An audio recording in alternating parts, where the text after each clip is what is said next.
Hi guys, Monica Jain this side. I've cleared my C intermediate in September 2024 and scored exemption and audit. How I scored exemption and audit can help you score exemption in your upcoming attempt, whether it's September or January. I kept it very simple. I have summarized it in 5 points so that you can understand better where you are standing and what else you have to do. So basically, first thing that I kept in mind was conceptual clarity. मैंने ये सोच कर रखा था अगर मुझे audit में exemption लानी है तो I have to keep my concept very clear. मैंने क्लासेस अच्छे से कंप्लीट करे. I during throughout the classes मैंने इंपॉर्टेंट पॉइंट्स को मार्क डाउन करा. मैंने LDR पॉइंट्स को मार्क डाउन करा बिकॉज समटाइम्स ऐसा होता था कुछ एसेस इतने टफ पढ़ते थे कि उनका कुछ पॉइंट याद ही नहीं हो रहा होता था. तो उस टाइम पे पता चल जाता था कि ये चीज़ एट दी एंड तक भी थोड़ा परेशान कर सकती है. तो I use to mark them as LDR. So if your classes are going, so I would recommend you to use this trick to mark things which are tough for you because at the end वही चीज़ें तुम्हें पोक करने वाली. Second, practicing questions.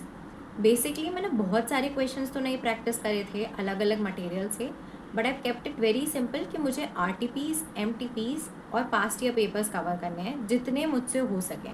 I did not pressurize myself by covering all the past year question paper. It's not even practical and not possible. So I just kept it simple कि मुझसे जितने past year question papers हो पाएंगे मैं उतने solve करूँगी. And sometimes it used to happen कि बहुत सारे questions बार बार आते थे तो मैं उनको वापस से पूरा line by line नहीं लिखती थी. I used to scribble them. I used to only mark down important keywords जो question के answer के लिए बहुत important है. Coming down to third thing, मैंने 3 रिविजन्स करे थे सारे सब्जेक्ट्स के लिए, the same for audit.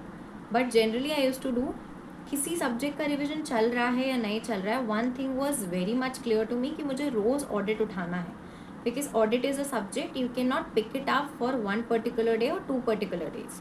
You have to keep learning it every day. तो तुम्हारे हैबिट में आ जाता है कि I am continuously revising it.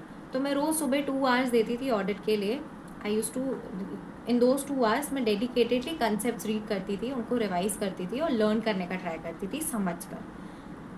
Coming down to fourth point, number of mocks. यहाँ पे कोई मैजिकल नंबर नहीं है कि तुम 4 मॉक्स दोगे, 3 मॉक्स दोगे तो तुम्हारी एग्जाम्शन आ जाएगी. For me 3 to 4 मॉक्स work. So I only gave 3 to 4 मॉक्स for the audit subject.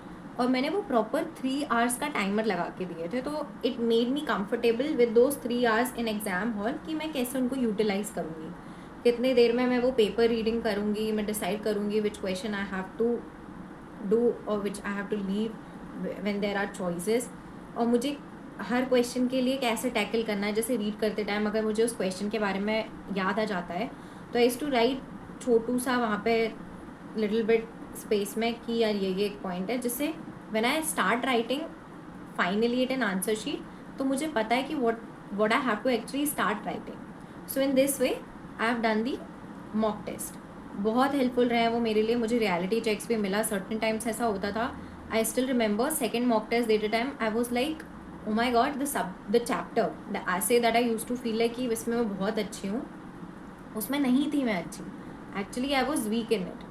तो वो मुझे वो रियलिटी चेक्स मिले और फिर मैंने उस पर वर्क करा. Coming down to fifth point, paper presentation. You have to be very precise with your answer writing in your final answer sheet. How you will be presenting your answer. For that, तुम्हारे जो तुमने mocks दिए हैं, they will be very helpful because during those mocks also, I would recommend you कि तुम उस time पे भी आंसर ऐसे प्रेजेंट करो that you're as if you are presenting that answer in your final answer sheet. The introduction, the main content, and the conclusion. Please mark the important keywords. Nobody is going to read your whole answer. They're only going to focus on important keywords. The main part of their answer is only that. So I would recommend you to. I hope this was helpful. Thank you for watching it. Your attempt is coming up. I would recommend you only 3 things. Please be disciplined, be consistent, and stick to your plan. You got this.